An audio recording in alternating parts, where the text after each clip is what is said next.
Welcome to Losi Fanta Audio Adventures.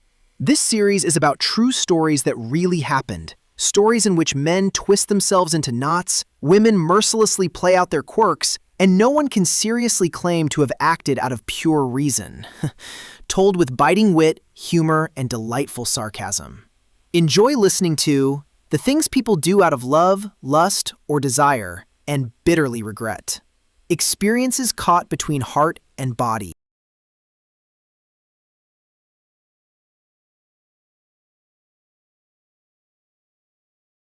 The Night with the Goddess of Vinito, a journey between Ecstasy and Mr. Hanky. Ah, yes, the nightlife. That glittering parallel universe full of lights, bass, and highly questionable life choices.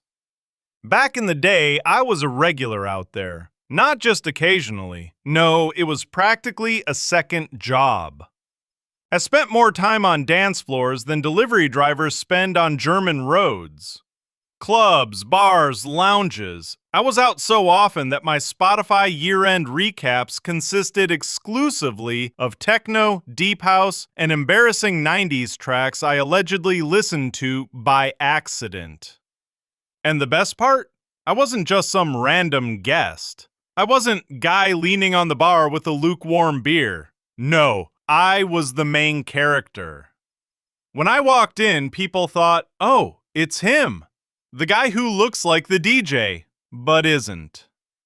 I was so present they could have given me a spotlight and intro music.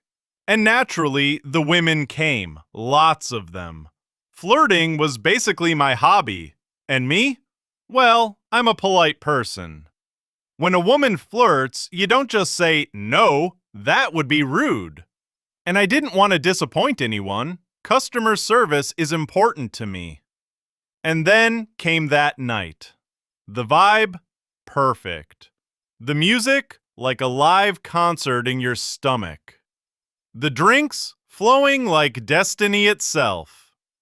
The people, dancing, laughing, flirting, it all felt like a movie until she appeared. She wasn't just pretty, she was the limited collector's edition of Wow. Elegantly dressed, charming, eyes like liquid temptation.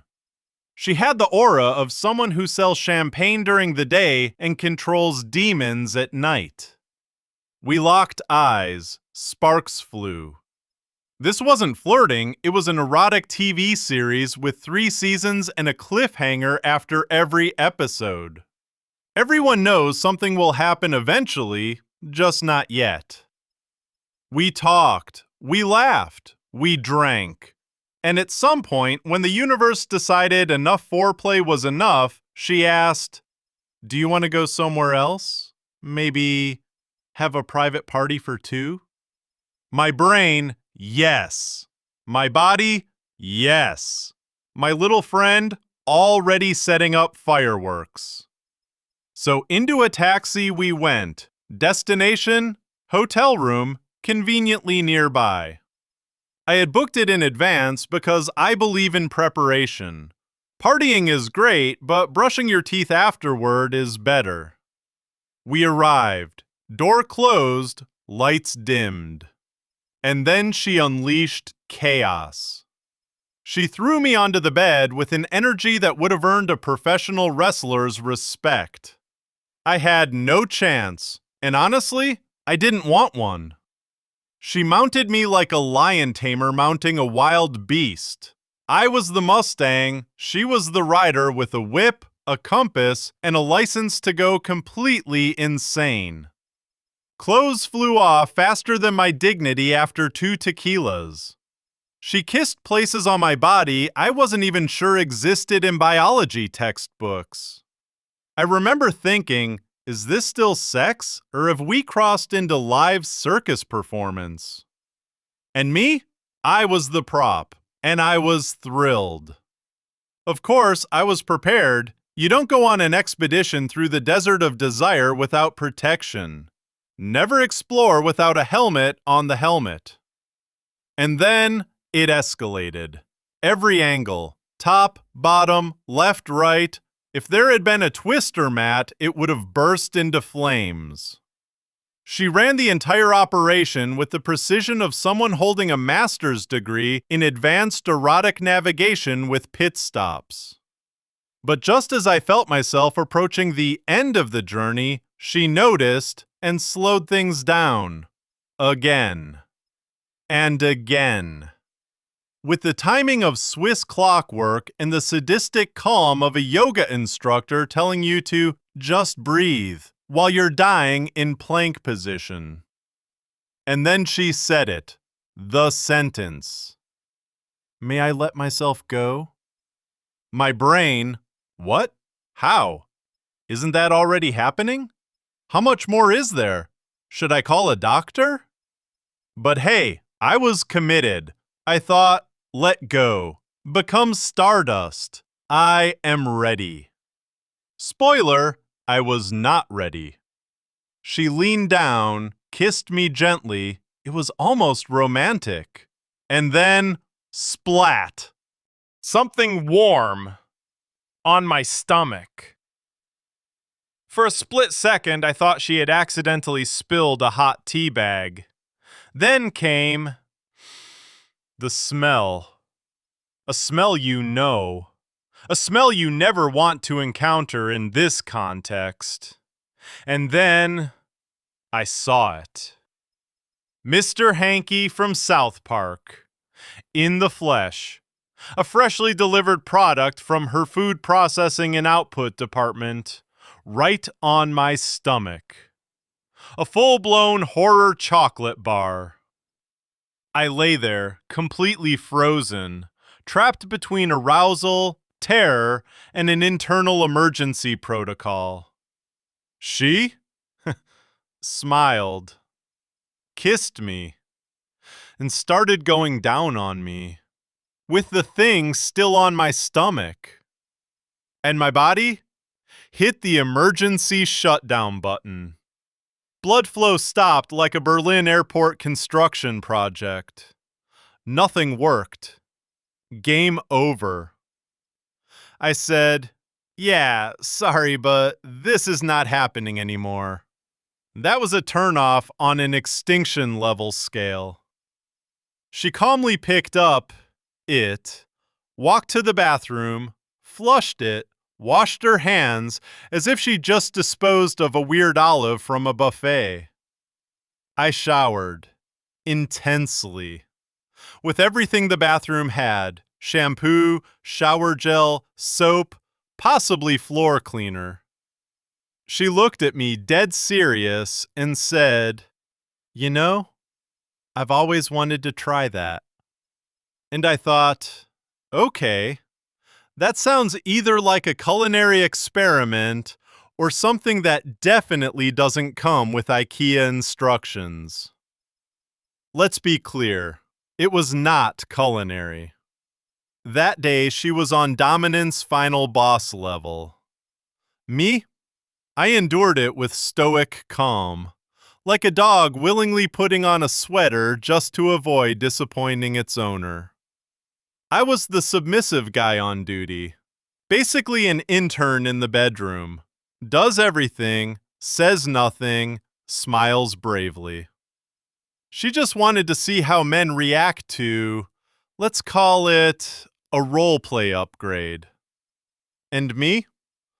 Well, apparently my system requirements weren't fully met.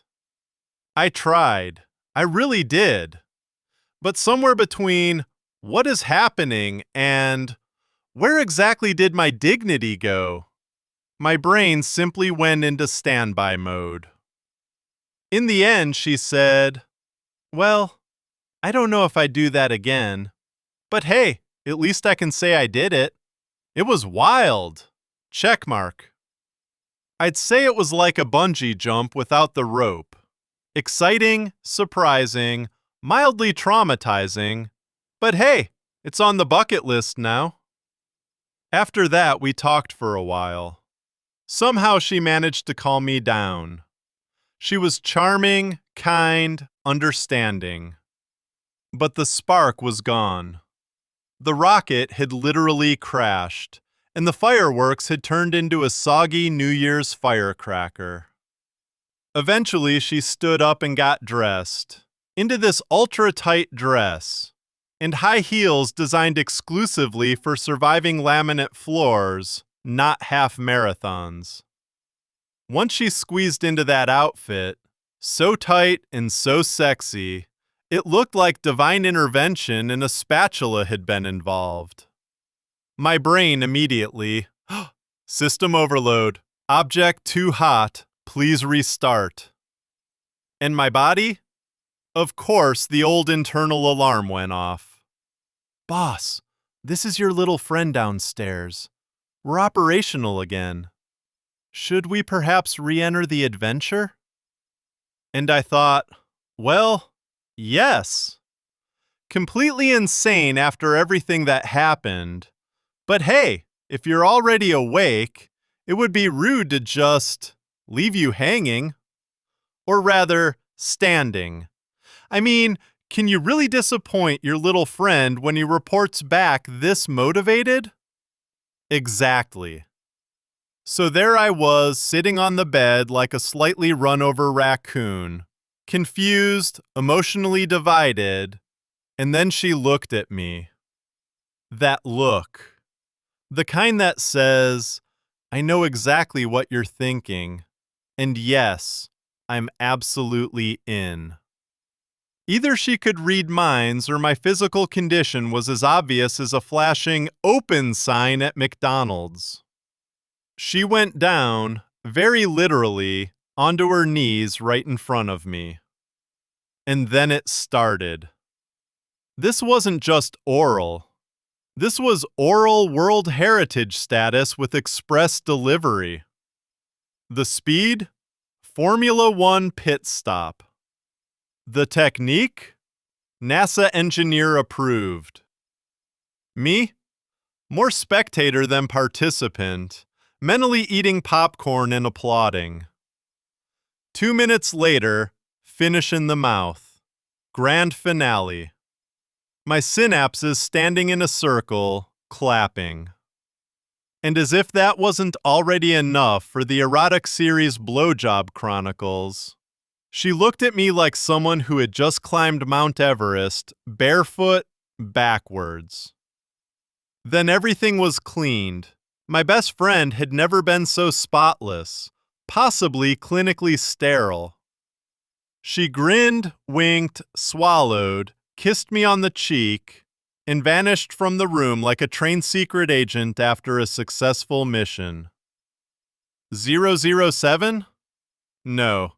More like Jane 69. We didn't sleep together. Well, I slept. She took a taxi home. And I lay there staring at the ceiling thinking, that's it. The woman of Vinito. I am not built for this kind of energy. We never saw each other again.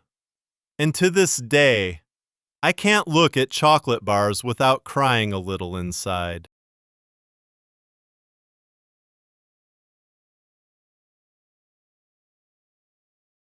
Thanks for listening. Honestly, respect for sticking it out all the way to the end. I hope you had fun, or at least felt a tiny bit called out. Maybe you even thought, thank goodness that wasn't me. Don't worry, the next story is definitely coming. And next time, too, it'll be about the things people do out of love, lust, or desire, and later regret. Until next time, on Losi Fanta Audio Adventures.